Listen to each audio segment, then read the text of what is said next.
गधा एक मुफीद जानवर है, बड़ा साबर शाकर और वफादार। लेकिन हालिया दिनों में इस कदीमी जानवर की एक इजाफी खूबी हमारे सामने आई है कि यह मुशक्कत तलब काम के अलावा लज्जत कामो दहन फराहम करने की भी सलाहियत रखता है। इन दिनों गधे ने सवारी और बारबरदारी की असली जिम्मेदारियों से तरक्की करते हुए जिस तरह हमारे दस्तरखानों तक रसाई हासिल की है वो काबिल तहसीन है। गधे की जिंदगी में ये उरूज पहली दफा देखने में आया है, वरना इससे पहले इसे हमारे माशरे में जो वज़ीर रियासत थी उसे कोई गधा ही बर्दाश्त कर सकता था। हमारी रिपोर्ट के मुताबिक हमारे चंद शहरों में कई जगहों पर गधे का गोश्त पकड़ा गया है जो मार्केट और होटलों को सप्लाई किया जाता था। मुबैना तौर पर ये गोश्त वहाँ तिखे कबाबों समेत कई तरह के चटखारेदार खानों में इस्तेमाल होता है। चनांचे वो खुश खुराक चटखोरे जो जगह जगह से निहारियां, सिरी पाई और कोफ्ते कबाब खाने के शौकीन हैं, गुमान गालिब रखें कि किसी न किसी दस्तरखान पर उन्हें इस शरीफ जानवर से जरूर वास्ता पड़ा हो। जाती तौर पर हमें खुद तो ऐसी गोश्तखोरी का कोई फर्स्ट हैंड तजर्बा नहीं है और ये यकीन हमारी खुशफहमी भी हो सकती है, लेकिन बरबरे मुल्क कई ऐसे दोस्तों से हमारा करीबी वास्ता रहा जिनकी महबूब ग़िज़ाओं में से एक मुतज़क्किरा जानवर का गोश्त भी था। वो इसकी लज्जत के गुण गाया करते थे।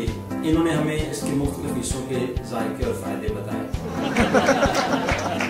हम जब उनसे कहते थे कि हज़रत आपको गधे का गोश्त खाने से घिन नहीं आती, तो आगे से कुछ यूं मुस्कुराते जैसे कह रहे हो, अये कमबख्त तूने पी नहीं। यही से हमें अंदाजा हुआ कि गोताखोरी हो या खोताखोरी मुश्किल सिर्फ आगाज में होती है। एक जमाना था कि गधे सिर्फ कुम्हारों के यहाँ पाए जाते थे, अब तो खैर ये किसी भी जगह मिल सकते हैं। एक अंदाजे के मुताबिक दुनिया में गधों की तादाद 4 से 5 करोड़ तक है। उनकी सबसे ज्यादा तादाद चीन में है और इस लिहाज से पाकिस्तान दूसरे नंबर पर है। गधों की मुख्तलिफ अक़साम हैं। हमारे यहाँ जो गधे पाए जाते हैं उनके लिहाज से उनकी 2 अक़साम हैं। एक वो जिन्हें मालूम होता है कि वो गधे हैं और दूसरी वो किस्म है जिन्हें बताना पड़ता है कि तुम भी गधे ही हो। इस दूसरी किस्म की तादाद के लिहाज से हम दुनिया में पहले नंबर पर हैं।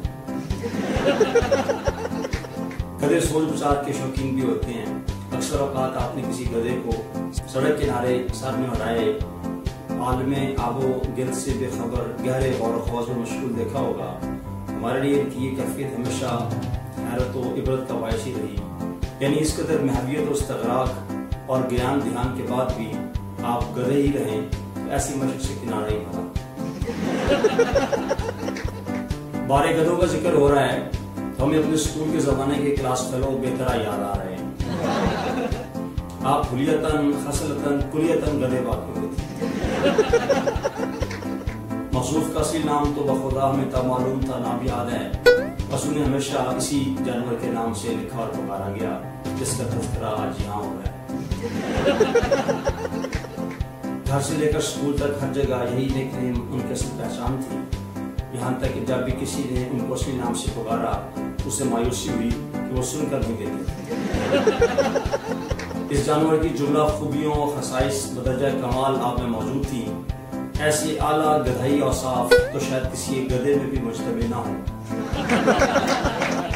ऐसे खसाइस जो किसी भी आला ज़ौक़ के हामिल गधे के लिए काबिल रश्क हो सकते थे। बस ढिंचू की कमी थी जो उनके गधे ऊंचा बोलने से पूरी हो जाती। एक रोज एक बिल्कुल नए उस्ताद क्लास में आए तो हमने सोचा कि चलो अब मसरूफ का असल नाम सुनने को मिलेगा, लेकिन अभी तारीफ ही चल रहा था कि आपकी हमारी खूबियां यूं मुनकशिफ होनी के नए उस्ताद की जुबान पर भी खुद उनका निकनेम जारी हो गया। हम अमले दरासत के कायल नहीं, वरना उनके पहले जन्म के बारे में वही गुमान करते जो इस वक्त आप कर रहे हैं।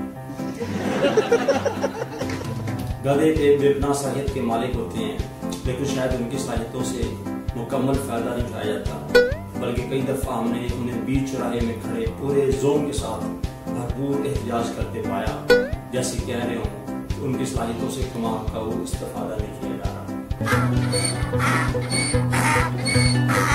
हमारे नजदीक गधे की सबसे बड़ी खूबी उसका गधा होना है।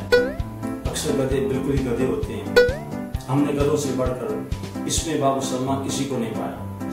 बस एकदम गधे। काश ऐसी खूबी हम इंसानों में भी होती, यानी इसमें बाप शमा होना। काश हम इंसान होते, बस एकदम इंसान।